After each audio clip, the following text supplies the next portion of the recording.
All right. So, Jay, I think a great way to kick this thing off would Hmm. be let's just talk about the Super Bowl. All the homies. We Hmm. love America. God bless the USA. God bless it. Greatest country in the world, for Yes. sure. Praise Um, him.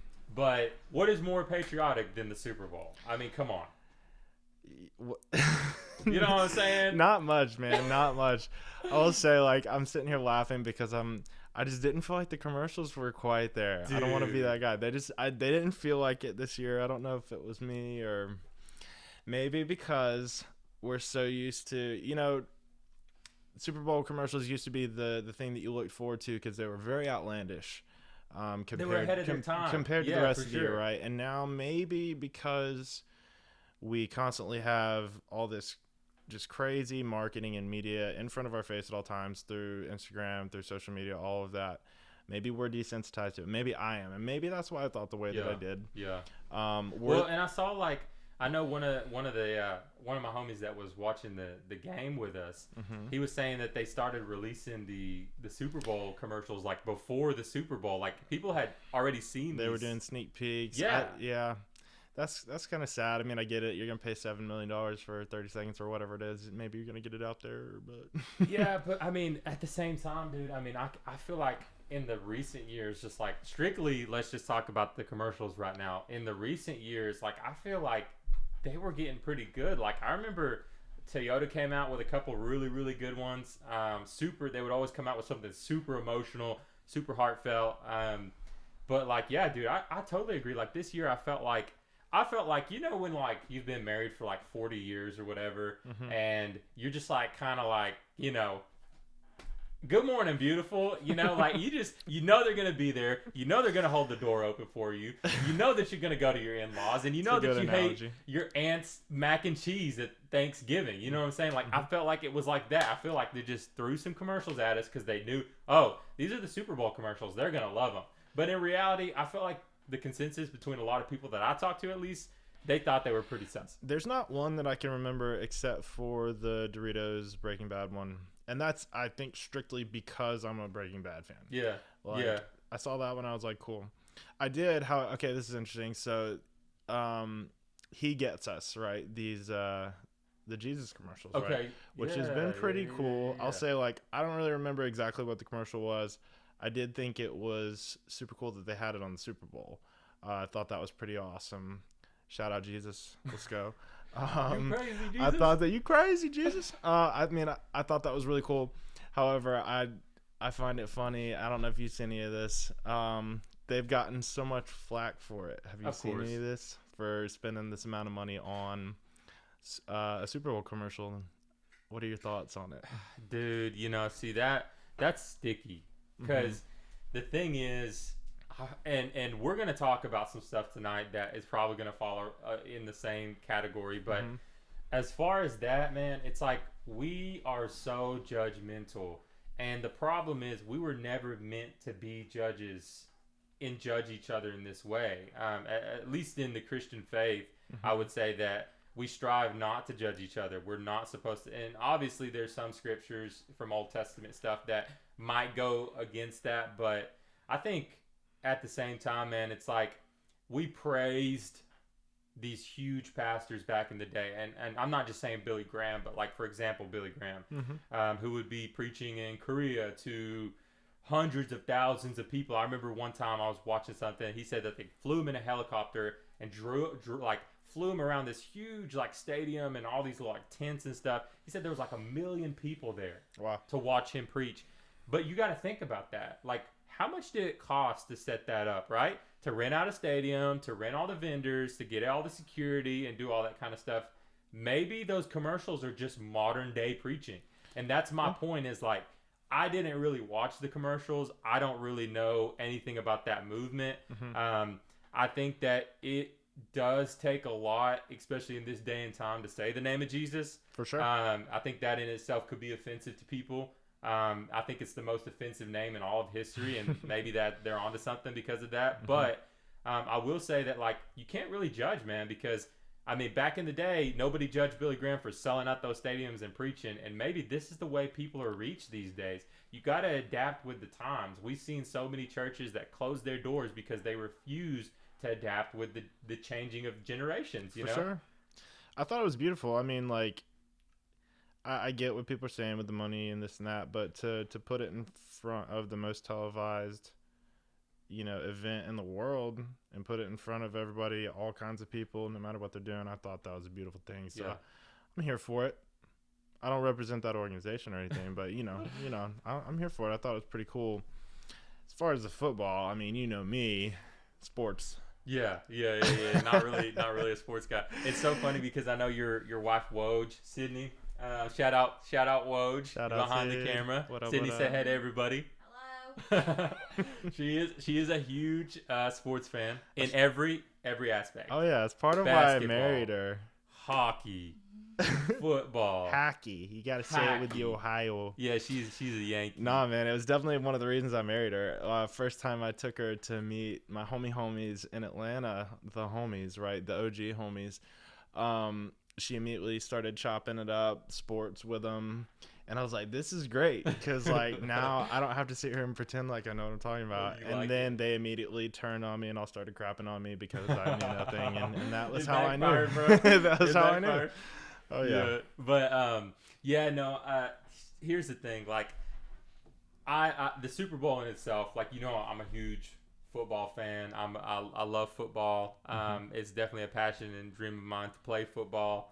And just everything around it. Now, I'm not the type of guy, like, I'm friends with a lot of people who will tell you, like, where this kid went to elementary school and, like, his favorite hobbies and his 3 favorite snacks and stuff.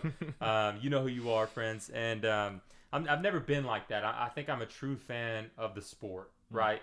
Football is like the ultimate team sport to me. Like, you have to be just so in sync and communicate in unison to be able to create these plays and defenses and offenses that can stop somebody or score against the defense when they're all working together to have the same, so I think it's an awesome team sport because it's like rarely in a lot of other sports is there that much planning that starts with the owner, the GM, the coach, the staff, the defensive coordinator, the linebacker coach, the water boy, whatever, you know what I'm saying? Like, there's a lot of planning, you know what I'm saying, that goes into this. Like, sometimes I feel like in basketball and in soccer especially, they're like, go out there and have a good time, like, get in the play. And they're just, like, taking that ball down, down court or downfield or whatever, and they're just trying to score. They're using each other, but there's not, like, this mastermind.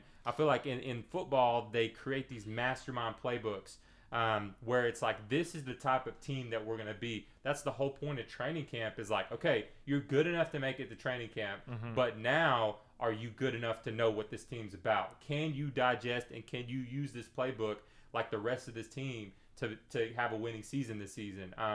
So to me, football is always great. Super Bowl. It's definitely the most fun sport to watch as someone who's not a sporty. No, I enjoyed it. The Super Bowl is great. I mean, I was not I'm not a diehard fan for either one of those teams. Yeah. I just wanted to see a good game. And did you feel like you saw a good game? I saw a good game. Okay. It was a good time. Because I know a lot of people are just crapping on it right now. Oh, for sure. Yeah. For sure. I mean, you got to give it to him.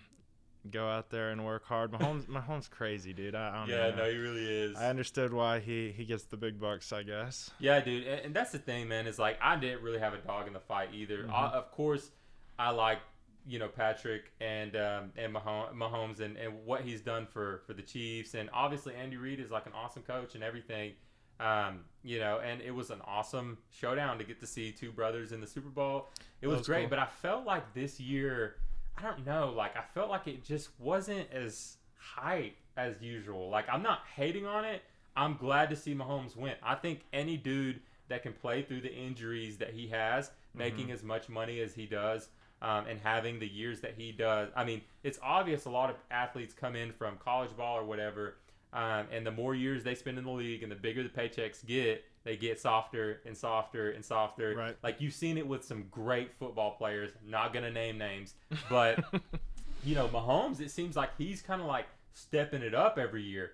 Like, I mean, just for him to come out 2 weeks in a row or 2 games in a row, 2 weeks apart, and play on an injury that you got to know is excruciating, even though they doped that boy up at halftime. That dude came out, he was seeing stars, but he was still throwing bombs.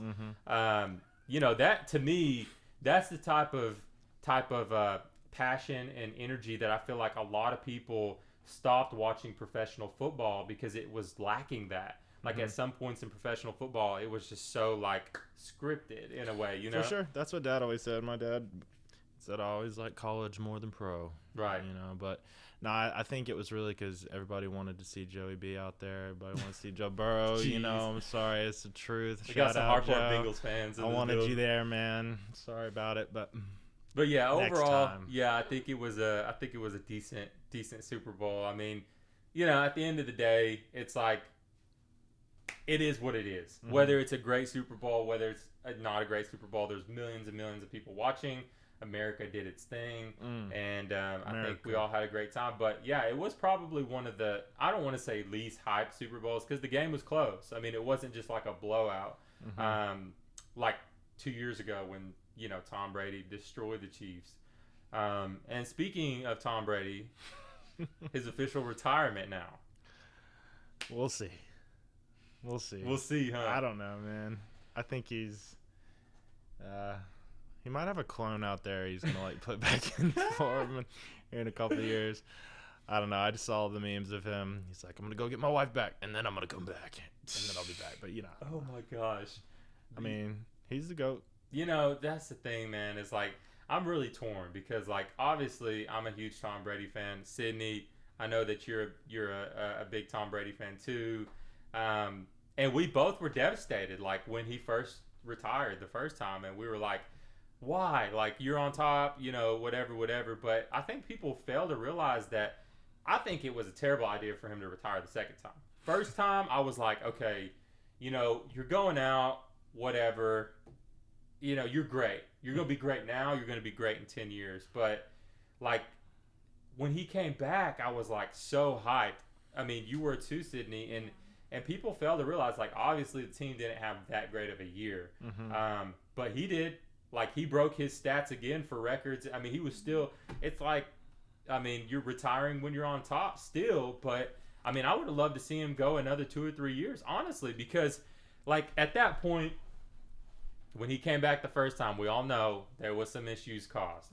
But, I mean, those issues were caused. You know what I'm saying? So, like, what's the point now? Like, you might as well just go ball out. Because, yeah, there was some family stuff happening, and nobody really knows the true reasons. Like, we can, try to guess, and, who knows if it's that. But at the end of the day, like, I was like, dude, you already caught that L. You know what I'm saying? Go get a W. You know what I'm saying? Like, at least play 2 or 3 more years and make your decision worth it.